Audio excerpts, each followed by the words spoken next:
Hey everybody, Joe Bory from Syncoplay Retro Gaming, back to talk about 5 more games that I absolutely love.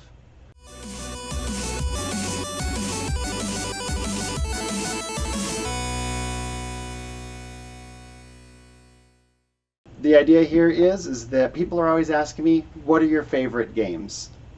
And I can't answer that question. I can usually get the top 1, top 2. After that, it's just such a wide world of great games. So instead, I want to start hitting games that I love, that changed me in some way. And so let's just get started with the first one on the list. Might surprise some people, but Myles' Secret Castle. Now, I know AVGN made it geek chic to hate on this game, but I think that's a travesty. This game is incredible. So it's a little odd. It is a platformer where instead of just trying to make it to the end of the level, it is a platformer all about finding secrets.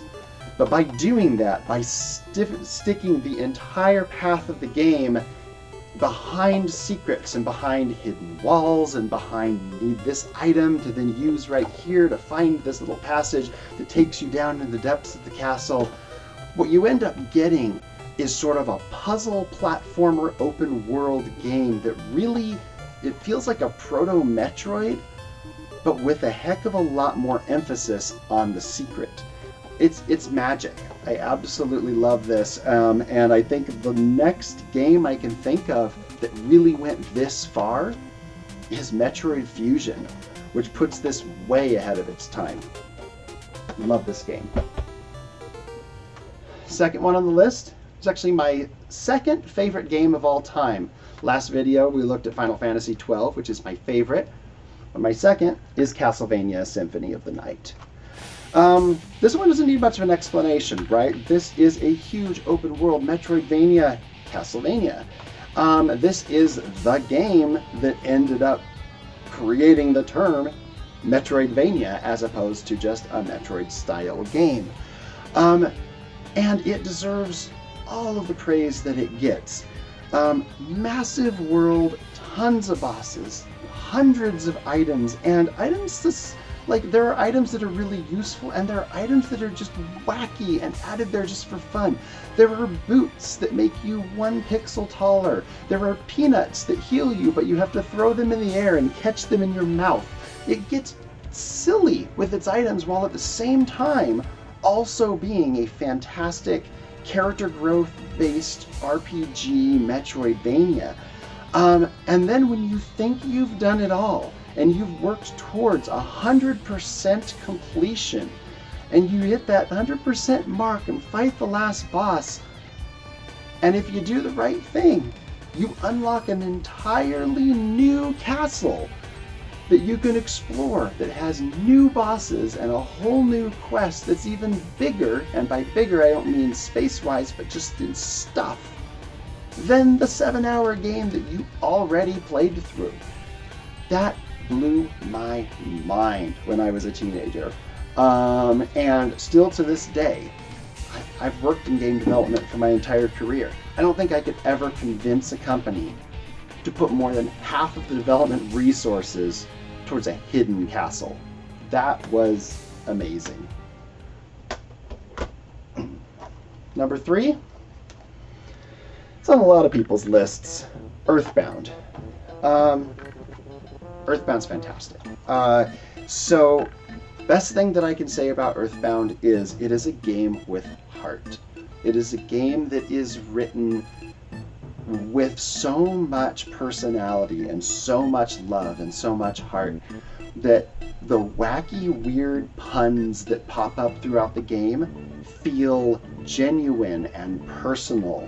The crazy storyline where you range from a dinosaur world to aliens to zombies, where you meet a man who literally transforms himself into a dungeon and then explore his innards, all feels real. These characters, this world feels like this real, weird, magical place. The gameplay is very traditional Dragon Quest, but for its time it did a few things that were really groundbreaking. enemies that you don't have to fight once you're too powerful and can just destroy them immediately. Enemies that actually appear on the overworld map and run away from you if you're too powerful. That fixed one of the most common problems with 16-bit RPGs, which was the grind, the constant random battles. Earthbound figured that out. Earthbound built so many weird, intricate systems into its game. You've got food to heal yourself, and then you can put condiments on the food to change its effect, right? Some of the systems worked great, and some of them didn't, but every one of them was fascinating. This is absolutely one of my favorites. Number 4 for today's list, Shining Force. So, a lot of people elevate Shining Force 2 above the original. Maybe it's just that I grew up with the first one, not the second one. But the first Shining Force this is my favorite strategy RPG. So, this guy is, it's like Final Fantasy Tactics, but with more characters in a 2D world. And by more characters, I mean you can have an army of up to, I believe it's 18 characters on the battlefield at one time against an enemy army that might be just as big or even bigger. And so the battles become this sort of huge clash of armies that is just wonderful, wonderful strategy tactical gameplay. But on top of that, I think the reason I prefer the first Shining Force over the second is the storyline.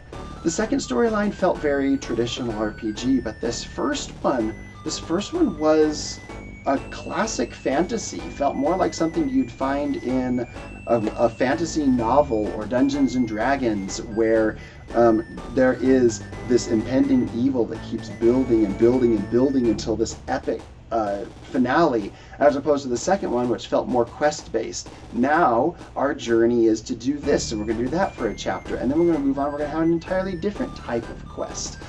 This one was one cohesive, coherent story from beginning to end. I think that's why I prefer Shining Force 1. Last one on the list is actually, I think, the most modern that I've shown yet, which is Bloodborne. So, I love Dark Souls. I actually loved King's Field before Dark Souls, back on the PlayStation 1. And even some of the King's Field spin-offs that they did, like on the PlayStation, the PSP, PlayStation Portable, in Japan, are a heck of a lot of fun. King's Field 4 on the PlayStation 2, loved it. But the absolute pinnacle of King's Field to Demon's Souls to Dark Souls, and then Bloodborne. This game is everything that made King's Field and Demon's Souls and Dark Souls great, but all in this creepy, fantasy, gothic world. And I think that's what elevates Bloodborne above the others for me, is that atmosphere, that world, those terrifying creatures, the gothic architecture is just amazing.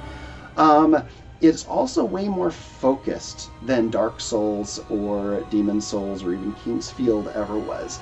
You are going to be a fast hand-to-hand fighter in Bloodborne. It is designed so that you can't turtle with a big shield. It has one shield in it, and that shield is designed to show you how worthless shields are in this game.